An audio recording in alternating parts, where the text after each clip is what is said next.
Live from our 7 Tasmania studios, your nightly news with Louise Huber begins now. Good evening, everyone. Tasmanian arts groups are calling for restrictions on indoor events to be relaxed in Tasmania, saying it is killing the industry. They claim the state government has failed to deliver on promises, pushing businesses to the brink of collapse. It's been 12 months since Encore Theatre made the decision to cancel their season of Mamma Mia. We were 4 days away from opening. We had the sets in, the lights, the cast, costumes, final dress rehearsals, but of course we had the pandemic looming. A move that left Encore on life support, and a 50% capacity show wouldn't even allow them to break even. If we're going to put Mamma Mia on, we need 75% to have that one more go and see if we can survive that. There are theatre companies at this moment that I've spoken to who are considering folding in this state. Late last year, the state government announced large venues would be able to apply to have their capacities raised to 75%. More than a month on, critics claim 0 theatres have had their applications approved. Why is this happening? I can understand you doing it if we've got cases. No one's going to argue that. But we haven't had them and we don't have them. Why can you not let us get on? Public Health says reduced capacity limits exist in most states and territories. But arts groups here argue we are way behind the pack. And we're frustrated because the communication is not there. The consultation with our industry and the people that actually know how to put shows on is not there. Outdoor events have faced gloomy conditions too, though some have been able to get off the ground. Punters at today's Red Hot Summer Tour had plenty to keep their spirits from being dampened. The socialising of it, friends, drinking, socialising in front of with people, it's good. For us, it's everything. It's part of who we are as people. Getting to perform and express ourselves musically. Despite Public Health reportedly stopping the festival this afternoon, with attendees told they needed to adhere to the strict seated drinking rules. It's obviously a different world with COVID, and it's trying to make the patron understand why there's rules in place. The Basin Concert organisers claimed the goalposts for their COVID-safe plan were moved last minute, forcing them to change the venue from its spiritual home to Invermay Park. The state government point to their financial assistance of the arts, but those in the sector are fed up with restrictions. I think that the government and public health don't care about our local industry. Perhaps if we put on a musical about maybe playing a little AFL or basketball, perhaps we'd be heard a little bit more. Josh Duggan, 7 Tasmania News. The state government says public health is closely monitoring the evolving COVID situation in Queensland after a doctor at a Brisbane hospital tested positive to the virus. The case triggering a snap lockdown of the Princess Alexandra Hospital. It's believed the doctor contracted the highly infectious UK strain while treating 2 COVID patients. A man has been arrested after allegedly ramming a police car in a stolen vehicle in Sandy Bay last night. Police say the 37-year-old reversed into the police vehicle when he was intercepted on Sandy Bay Road. Nobody was injured in the incident. The man will face court in May on stealing and drink driving charges. Capping rents will be among the key policies the Tasmanian Greens will take to the next election. The party held its annual state conference today with action on climate change and housing affordability dominating talks. We know people are suffering, they're getting rent increases of $50, $80, $100 a week, and in a finely balanced parliament, we reckon we can do something about that. The party will announce a broader policy platform after the state budget. Strong wind, sideways rain and dark skies. It wasn't exactly a day for the beach, but that wasn't stopping a young generation of sailors searching for glory. Preparations are thorough, conditions are far from calm, but these kids are ready for it. If something happens, so they tip, they've got to get it back up, they've got to get it sorted and keep going. If they have any rescue, they're out of the race. The International Cadet Class State Championships have drawn young sailors from across Tassie. 14 boats hit the bay this morning for the first day of racing, bringing the old and the new. I like sailing a lot. It's been in my family for a while.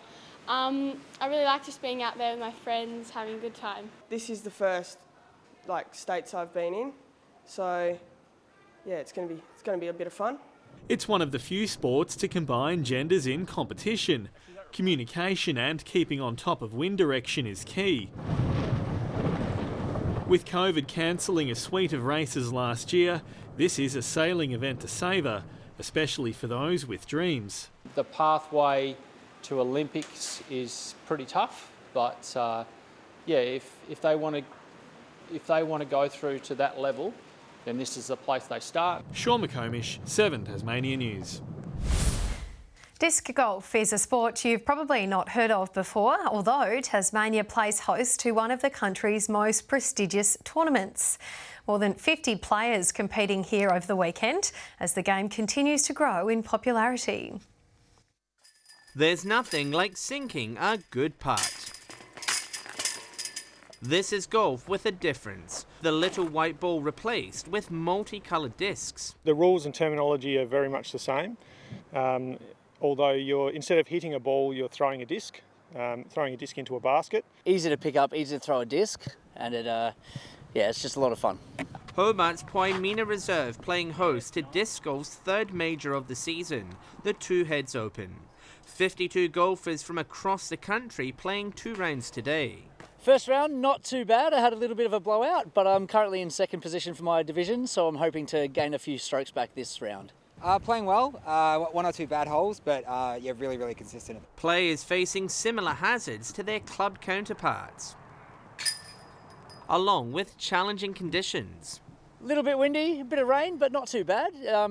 As the wind picks up, the discs are harder to throw and aim in the right spot. The course designers also winning praise. Have made it one of the most challenging courses in Australia, and that's the reason why we get so many people from around the country coming to play it.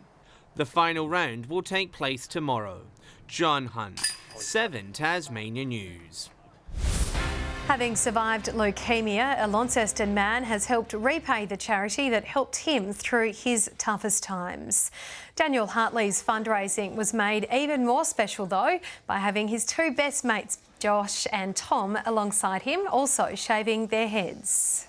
They're good mates, and Josh he's had long hair for years and years, and it's such an amazing feeling to see he'll shave it off for such a great cause. Solidarity, I suppose, and I did need a haircut, so why not do it for a good cause, I suppose. The boys have now raised over $7,500, well on the way to their $9,000 target. In local soccer now, Olympia will start the Women's Super League season full of confidence after crushing Kingborough 4-1 in this afternoon's Summer Cup final. 2 first-half goals from free kicks put the Warriors in a commanding position at the break. Olympia sealing the result in style early in the second half. Takes the free kick. Oh, look, it goes in that direction. Leah Gubb. Maddie Chambers putting the icing on the cake late in the game. Good evening. Launceston reached a high of 23 today, Hobart 22 and 19 across Burnie and Devonport.